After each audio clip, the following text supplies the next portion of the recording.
আপনারা জানেন এবং ইতিমধ্যে গোটা রাজ্য জেনেছে মিডিয়ার দৌলতে, সোশ্যাল মিডিয়ার দৌলতে। আর আমরাও বলেছি আমাদের কমিউনিটিদেরকে আসতে। 3 দফায় পুলিশের আধিকারিকরা এসছেন বিভিন্ন পর্যায়ে। আমরাও জানি তারা ভীষণ চাপে পড়েছেন, কিন্তু পুলিশকে চাপ দেওয়া আমাদের উদ্দেশ্য ছিল না। চাপটা ওদের ঊর্ধ্বতন কর্তৃপক্ষের তরফ থেকে আসছে, সেটা আমরা উপলব্ধি করি। আমরা এখানে এসেছিলাম সিইওর কাছে, ইসিআই এর কাছে, এই যে লজিক্যাল ডিসক্রিপেন্সির নামে 61 লক্ষ মানুষকে বাদ দেওয়ার ষড়যন্ত্র হয়েছে, সেটা ইলজিক্যাল। সুপ্রিম কোর্টের রায় বেরিয়েছে। আব্দুর রহিম আলিয়াস রহিম আলী আসামে কেস করেছিলেন এসএলপি। সুপ্রিম কোর্ট রায় দিয়েছে যে আব্দুর রহিম বা রহিম আলী সাফিক্স প্রিফিক্স তার গন্ডগোলের অজুহাতে কারুর নাম বাদ দেওয়া যাবে না। আর সুপ্রিম কোর্ট, এই জন্য সুপ্রিম কোর্ট, তাহলে যারা অ্যাডজুডিকেশন করছে জুডিশিয়াল অফিসার, যেহেতু সরকারি অফিসাররা করতে পারেনি, দলদাসরা করতে পারেনি, কেন্দ্র এবং রাজ্য সরকার ফেল করেছে, একটা সাংবিধানিক সংকট তৈরি হয়েছে। আগামীকাল আমরাও এসএলপি করব। আপনারা জানেন আইনের নিয়মে একবার যদি একটা অর্ডার হয় তাহলে সেইটাই আইন হয়ে যায়। শুধু আইনসভা বিধানসভায় নয়, আইনসভা বিধানসভায় বিজেপি তৃণমূল চেয়েছিল যাতে বামপন্থীরা শূন্য থাকুক, তারা তাদের মতো করে আইন করে নেবে। এই জন্য সিএ পাস করেছে, এই জন্য ওয়াকফ পাস করেছে, এই জন্য ওবিসি কে গন্ডগোল করেছে। আমরা বলেছিলাম যদি সংসদে না থাকি আমরা সড়কে থাকবো। আজকে যখন সিও দেখা করেননি, আমাদের মেমোরেন্ডাম নেননি, এটা পরিষ্কার জেনে নিতে হবে। অনেকের মধ্যে কনফিউশন থাকতে পারে।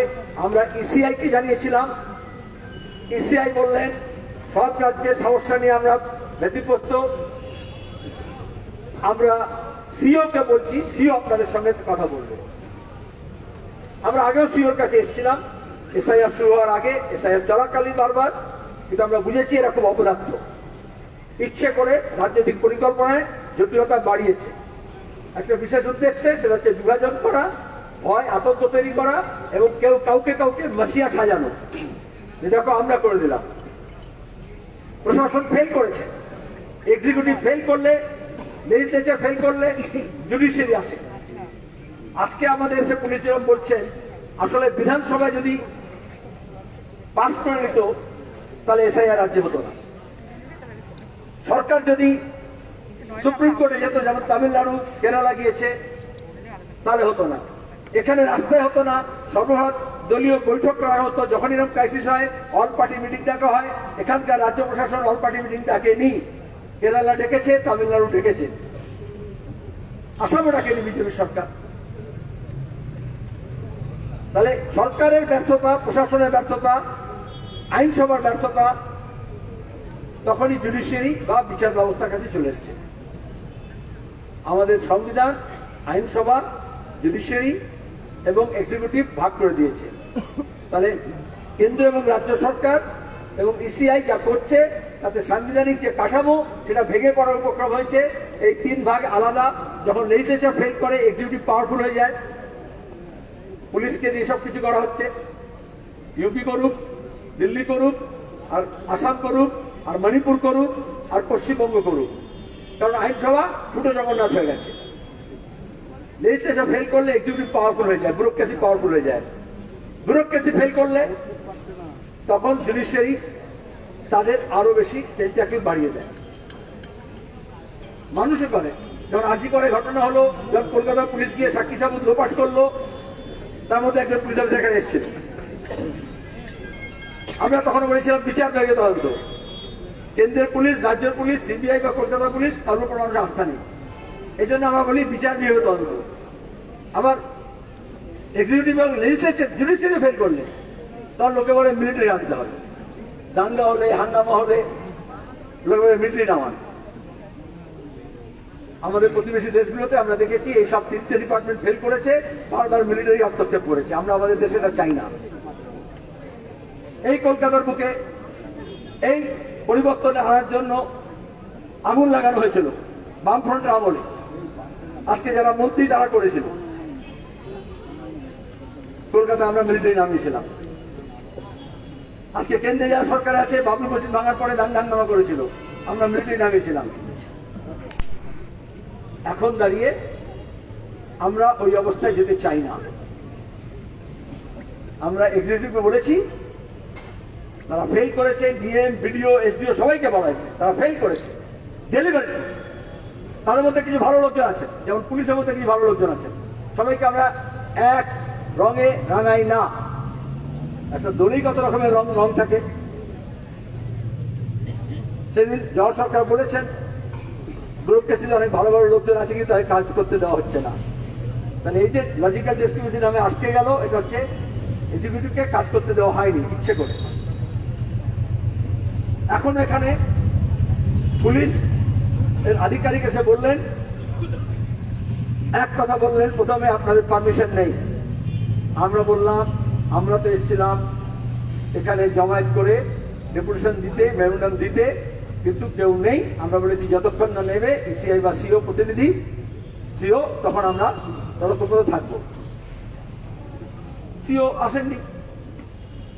এদিকে বলছে 24/7 কাজ হচ্ছে, যতক্ষণ না সিও আসছে আমরা এখানে আমরা আগে তো সিদ্ধান্ত নিইনি, তার পারমিশন কি করে নেবো?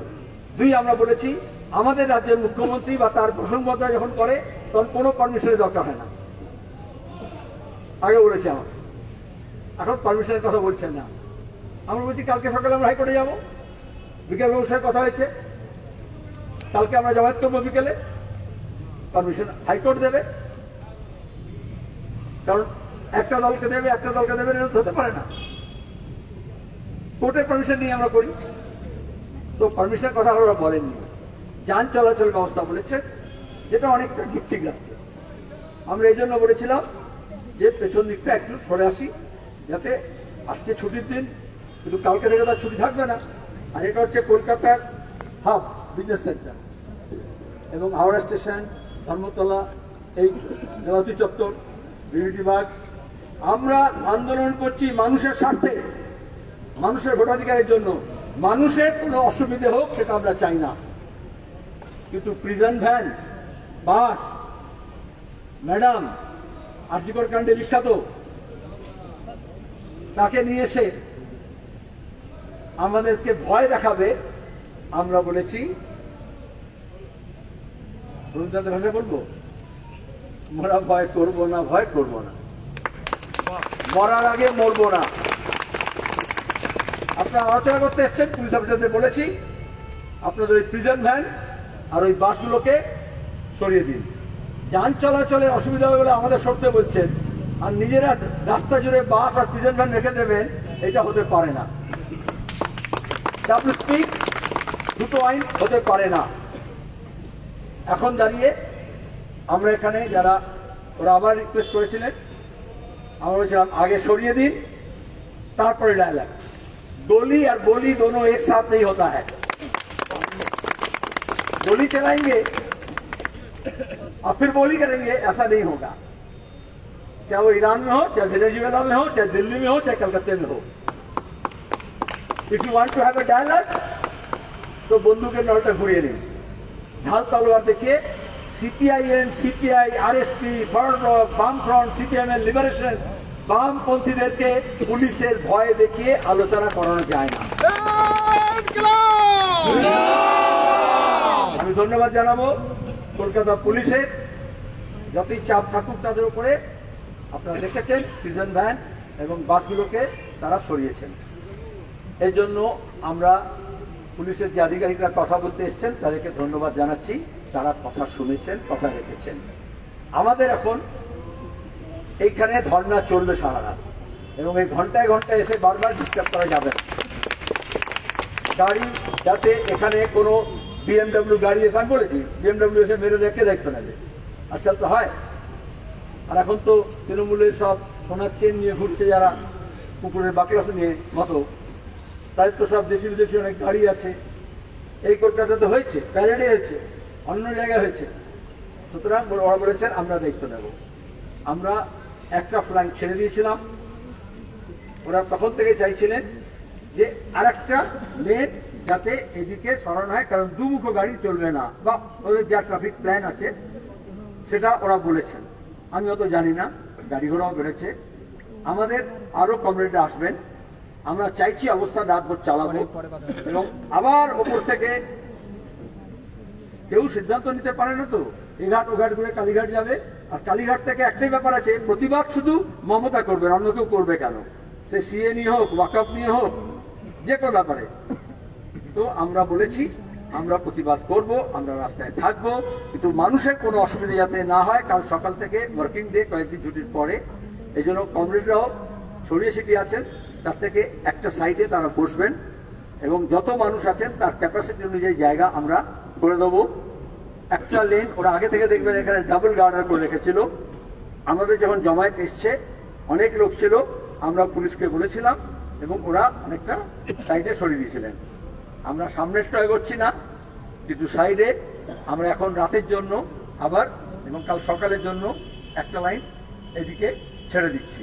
ওরা চেষ্টা করবেন জোর করে এখানে গাড়ি ঢোকাবেন, অনেক সময় মিছিলে ঢোকায়, ওই লেন দিয়ে গাড়ি চালাবেন। যখন ওখানে গাড়ি বেড়ে যাবে, যেহেতু যানবাহনের জন্য বলেছেন, তখন এখান দিয়েও চালাতে পারেন, কিন্তু ট্রাফিক এবং সিকিউরিটি সেফটি তার দায়িত্ব তাদের। এটা তারা বলেছেন, তারা থাকবেন, তার দায়িত্ব থাকবে।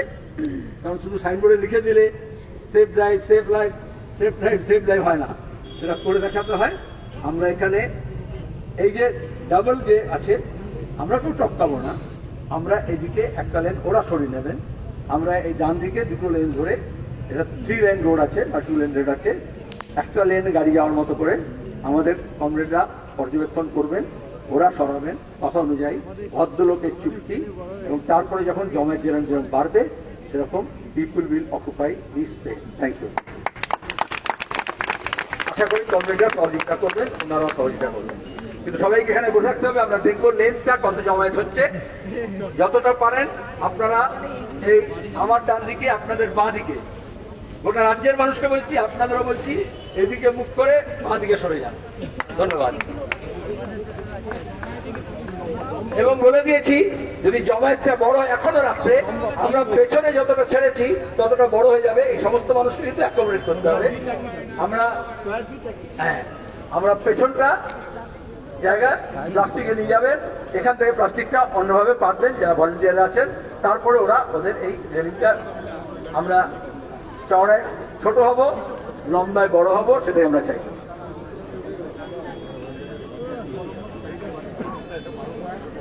আচ্ছা, কমরেডসরা নিশ্চয়ই সহজ ভাষায় বলা হয়েছে, বুঝে গেছেন। ভলান্টিয়াররা রৌফের নেতৃত্বে এই প্লাস্টিকটা আস্তে আস্তে যতটা পারেন ডান দিকে একটু মুড়ে ঢুকিয়ে দিন।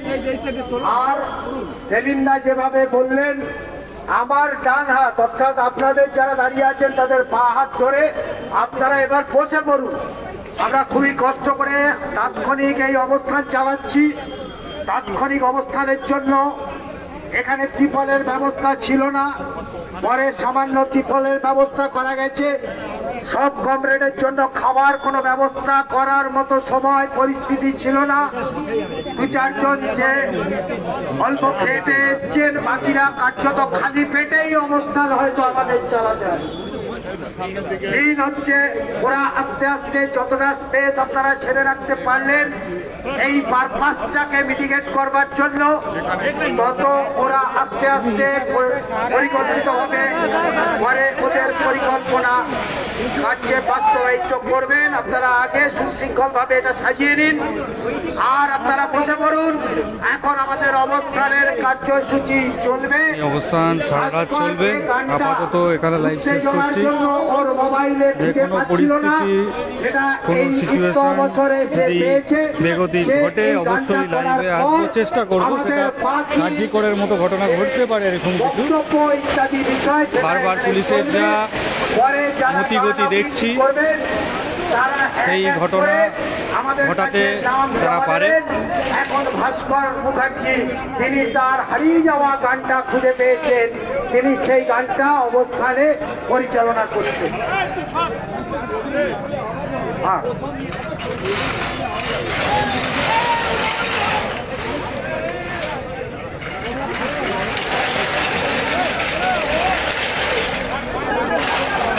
দাঁড়াও সৈনিকটা এরা কত